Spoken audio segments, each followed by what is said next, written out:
with human beings, not donkeys, not beasts of burdens, not oxen, not pygmies, or what you call lower races. We're not dealing with hierarchy of human beings. Translate for me.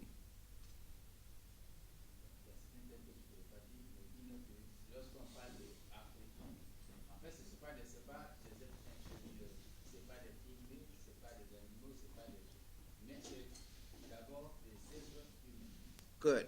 So the question we ask ourselves for this institute, who are humans? La question que nous devons nous poser pour cet institut, qu'est-ce que l'humain? Good. Humans are distinguished from animals. L'humain est différent de l'animal, est distinct de l'animal. And they're called Homo sapiens.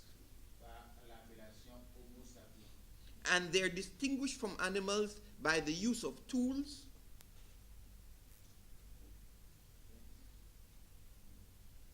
By the use of tools. Tools. Instruments. Parce qu'ils peuvent utiliser des instruments. Good. Okay, let me call one of the interpreters to come in. No. Yeah. We don't need the interpreter here. Okay. We are going to be just fine. When the lectures, we are Africans who are self-reliant. Whatever situation, we're going to go through it. When the thing gets better, we will be with them. That's it. Okay. So you just this will not stop us. Okay? All right. Because what I'm saying is clear in English, Spanish, French, Kiswahili, in all languages, that Africans are basically human beings. That's the fundamental starting point of this institute that we're dealing with. And we're trying to distinguish how we came to be human beings. Nous sommes appelés à être des êtres humains. Good. So we have speech, Nous parlons, we have use of tools. nous utilisons les instruments. Good. So human beings created complex social structures. Donc, les êtres humains créent une structure complexe, une structure sociale complexe, Which were called social groups. qu'on appelle groupes sociaux. We call them families. On les appelle familles. We call them nations. On les appelle nations. We call them social formation. On les appelle nations sociales. Formation sociale. The most important contribution Africans has made to humanity. La constitution, la... Okay, no, it's okay. Yeah. Thank you very much, Christian. You can take over now. The most important contribution that Africans have made to humanity has been the humanization of the planet Earth.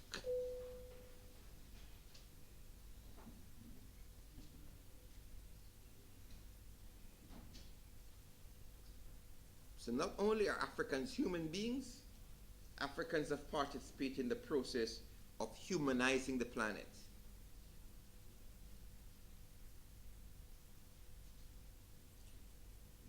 So our position on Africa comes from two basic premises. Africans are human beings who are respected with dignity. Dignity in all aspects of personal esteem.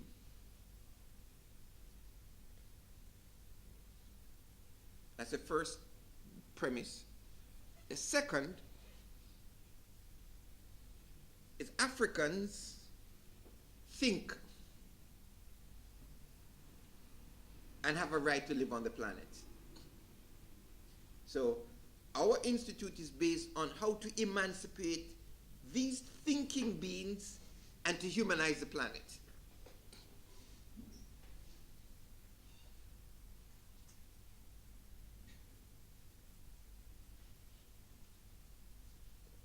Who are our theoreticians for this emancipatory framework? Or our theoreticians? I can name 3 or 4 theoreticians. I can name 3 or 4 theoreticians. One, Kwame Nkrumah. I'm going to give you a quotation, but you don't have to write this quotation. Just listen to it. You don't have to write it. We must unite for economic viability, first of all, and then to recover our mineral wealth in Southern Africa, so that our vast resources and capacity for development will bring prosperity for us and additional benefits for the rest of the world. That is why I've written elsewhere that the emancipation of Africa will be the emancipation of man. That's a key formulation.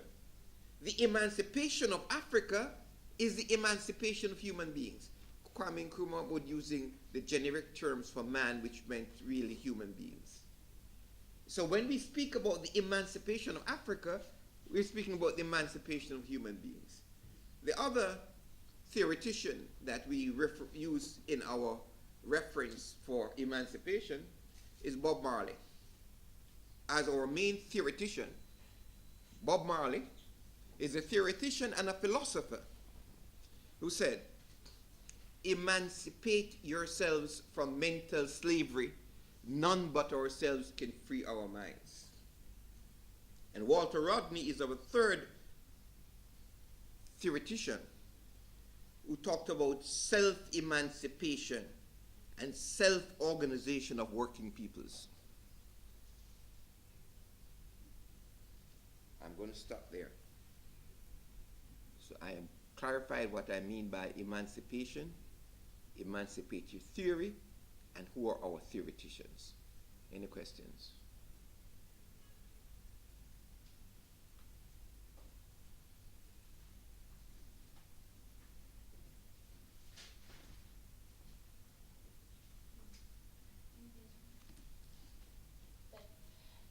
J'ai pas compris quand vous dites la principale contribution des Africains dans l'humanisation du monde.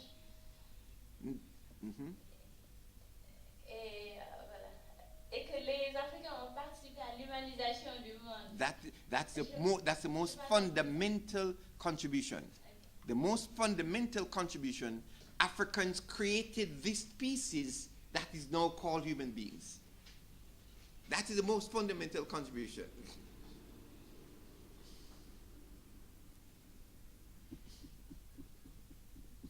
We would not have this human species but for Africans.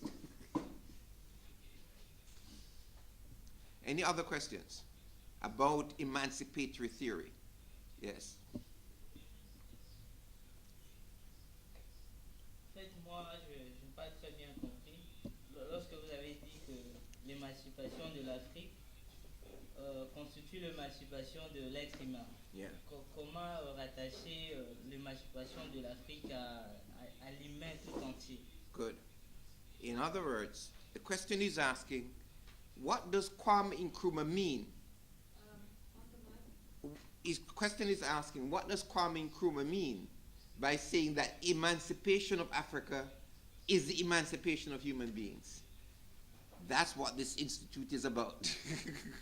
We're going to teach you why it is so fundamental that humanity cannot be free until Africa is free. It is like the dialectic of the master and the slave. The master is enslaved by the idea of slavery. If you can, I'm going to use this space. What about? So the master cannot be free until the slave is free, because the master is enslaved by the idea of slavery. Does everybody understand that? That's a dialectical concept. If you don't understand, Christian, could you repeat what I just said in French?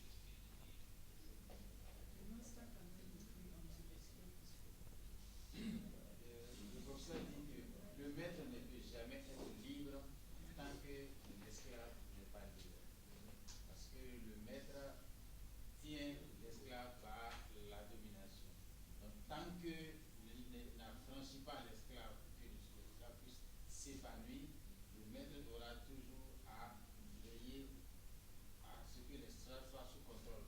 Donc, il peut y avoir toujours des réactions.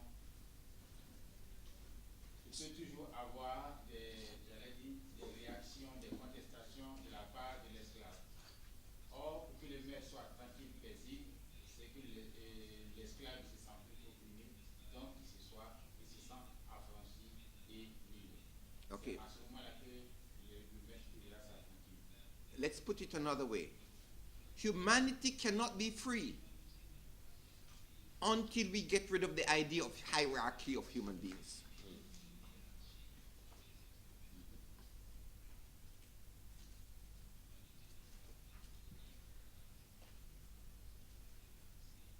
Any other questions about our epistemological approach to Africa and Africans? We want to spell out our approach clearly, that we are human beings. Okay, let us continue. Let's move to the second section. The conceptualization of Africa, which dehumanizes Africa. The conceptualization of Africa that dehumanizes Africa, that is at work in the African intelligentsia, is a conception called sub-Saharan Africa. It does not exist in reality. It exists at the organizational level of empire to organize the thinking of how to dominate Africa. And Africans internalize the use of that formulation for their own denigration.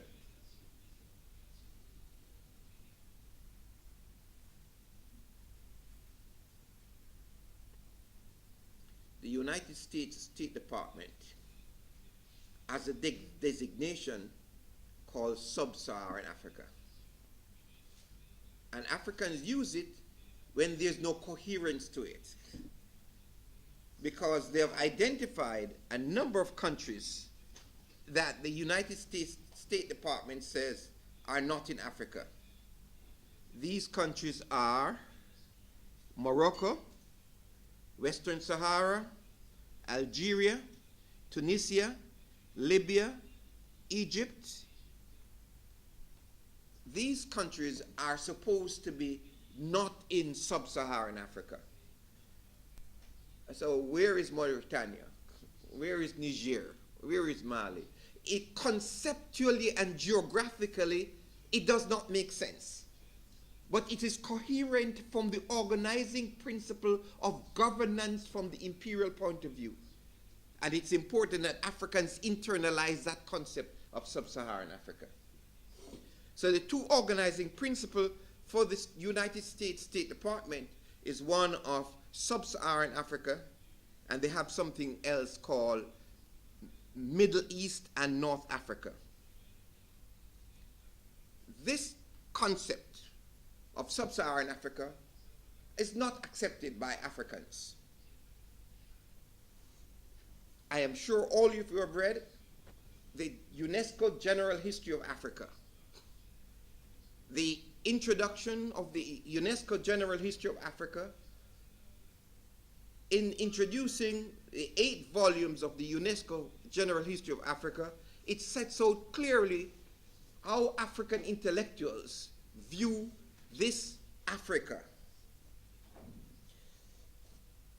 But despite the articulation of an Africa based on struggle for freedom, the State Department, in their wisdom of how to generate ideas, organization of the departments of the State Department, the organization of the United States bureaucracy, United States foundations and universities, these concepts becomes operationalized in the service of imperialism.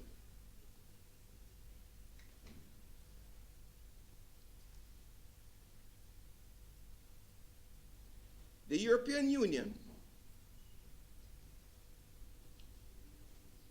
The European Union, it is a bit more sophisticated, and the European Union has talked about Africa-European Union Partnership, which is a formal channel through which the European Union organizes its relationship with Africa. The European Union itself works on the concept of sub-Saharan Africa and works with the, in fact, please don't put that up. He said this is actually distraction. Okay, yeah, thank you. Okay, so the European Union works on its own concept of sub-Saharan Africa.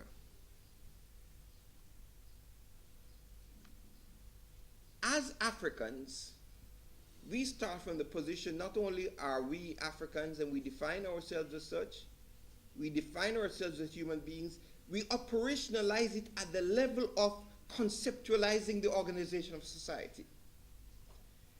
And so out of the global African family, we've come up with what we call the Africa we want.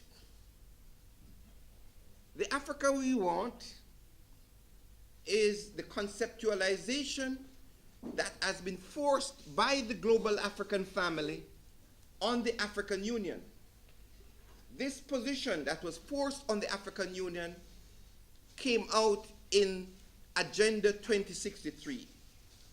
So Agenda 2063, at the level of bureaucratic organization, captures the ideas of the Pan-Africanists about the Africa. The limitation of that Africa, it does not include Africans from the global African family, like Professor Campbell, who may live in Haiti or Jamaica or Cuba or Brazil. But we will fix that, just as how we fix getting to Agenda 2063. So I'm sure you all know the 7 components of the Africa we want. A prosperous Africa based on inclusive growth and sustainable development. You don't have to write this because you should all know this as African scholars. Every one of you should know Agenda 2063 and the 7 components of Africa we want. An integrated continent, united based on the ideals of Pan-Africanism. An Africa of good governance, democracy, respect. Please turn off all cell phones unless you're using your cell phone for making notes. You don't want to have any cell phone on unless you're using cell phone for notes. An Africa of good governance, democracy, respect for human rights, justice, and the rule of law. Number 4, a peaceful and secure Africa. You don't have to write that. Every one of you know, you're PhD students. You know Agenda 2063. An Africa with a strong cultural identity, common heritage, values, and ethics.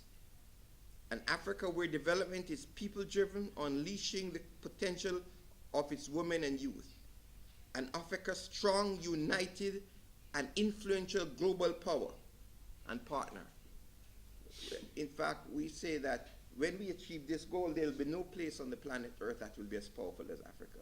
Because by then the demographic dividend will have chipped in and there's no one that will be able to channel Africa. So the concept of Africa we're using in this institute is embedded at the bureaucratic level in the African Union, which comes out of the long struggle from the African intellectuals, which is spelled out in the UNESCO General History of Africa, and we do not entertain an idea of the sub-Saharan Africa. The idea of sub-Saharan Africa is the idea of the denigration of Africa, the division of Africa, and trying to reinforce idea of black and uncivilized Africa. Ontologically, it denies what we are as Africans. So ontologically, what do we mean by ontology? You can write this one. Ontology is the starting point of all research. after which one's epistemological and methodological position follow. I will repeat. Ontology is the starting point of all research. Michael, you were telling me last night that you studied philosophy. So that is the basic starting point of philosophy. You cannot have an ontological starting point unless you're a human being. So if you're in sub-Saharan Africa, you cannot have an ontological starting point because you're a subhuman being.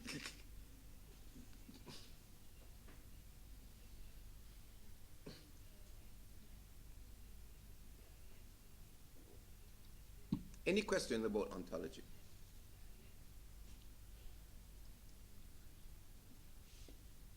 Any question, young Michael?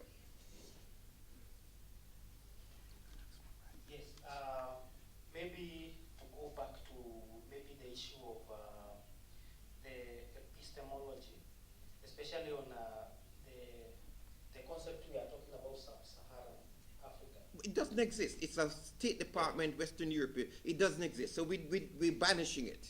Yeah. So the reason maybe I want to ask you is why, and then maybe the implications that the African scholars must have seen that this dismembering of some African countries from the real Africa. What are the implications that is making us and should make us refuse the concept? Good. Well, formal African scholars in universities and institutions are linked to universities in North America and Europe. They're linked to foundations. They're linked to the infrastructure of the US State Department, which generates ideas about Africans. And there are a number of words that are used: sub-Saharan Africa, failed states, poverty, good governance. All of these concepts are unleashed from the infrastructure of imperialism. So for you to advance within Western European intellectual hierarchy, you have to use that concept. Or else they will fail you in your PhD if you go to Harvard or Princeton. Because you want to go to the highest pinnacle of Western knowledge.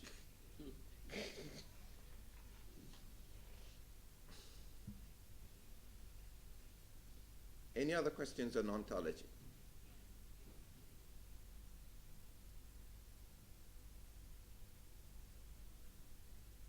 Yes?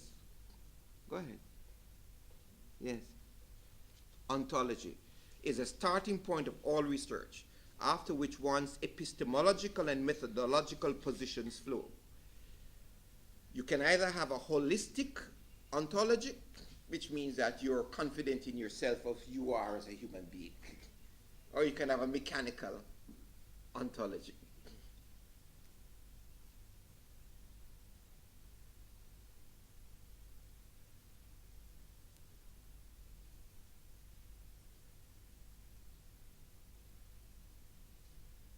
The enslavement process was one which dehumanized Africa. And the European internalized a conception of hierarchy of human beings. And that conception of hierarchy is still at work in the social sciences in Africa. I will repeat. The enslavement process, in this case, I'm talking about the transatlantic slave trade. I will distinguish this from the trans-Sahara slave trade, because the trans-Sahara slave trade had differences, but it had no internal contradiction, because a person who was enslaved in the trans-Sahara slave trade, that person was not a slave in generational terms. They could become soldiers, leaders. But a person who was enslaved in the transatlantic slave trade, it was stamped in their skin.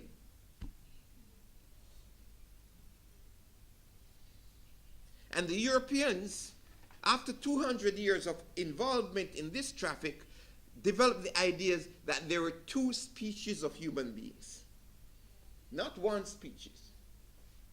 There was the superior human beings, and there were those human beings that are called lower races. So the State Department is starting from the position of dealing with the lower races.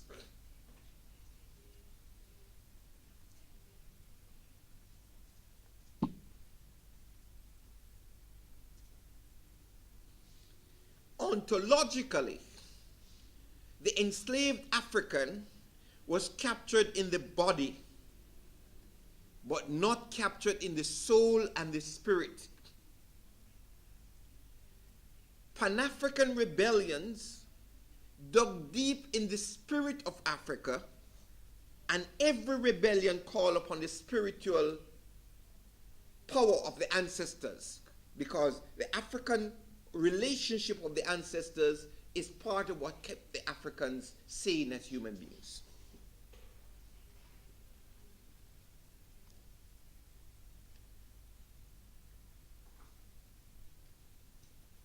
So the ontological claim that was made by the enslaved is that claim that has defined Africa. Because the definition of Africa was a self-definition based on dignity that came from the enslaved. Okay? The enslaved European said, you are an instrument, a beast of burden. They said, no, I'm not a beast of burden, I'm a human being. I can sing, I can dance, I can have sex, I can have children, I can pray, and I have ancestors. They said, no, you're just there to produce wealth, plant cotton or cut sugar cane.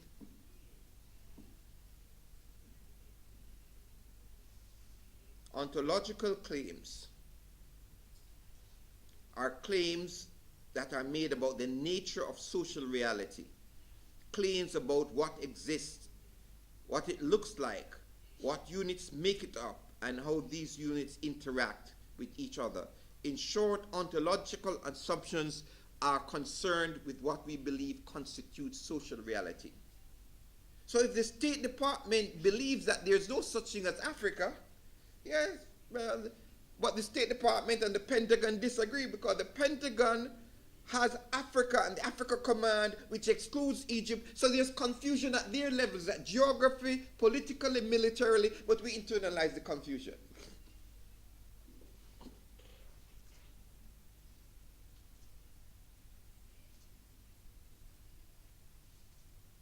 So we, in this institute, we are going to use the starting point of UNESCO General History of Africa and Cheikh Anta Diop. Cheikh Anta Diop's conception of the cultural unity of Africa. I'm going to take out a word that he has in his book, because that word has created confusion in Senegal.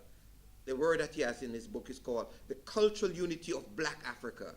That has created confusion because the book is not talking about Black Africa, but because of the time in which he was writing, he wanted to drive home a point about this unity. So Cheikh Anta Diop. But what is important for us is not the cultural unity of Africa, it is a subtitle of the book. The subtitle of the book is the domains of matriarchy and patriarchy in classical antiquity. How these forms of social relations guide society, patriarchy and matriarchy.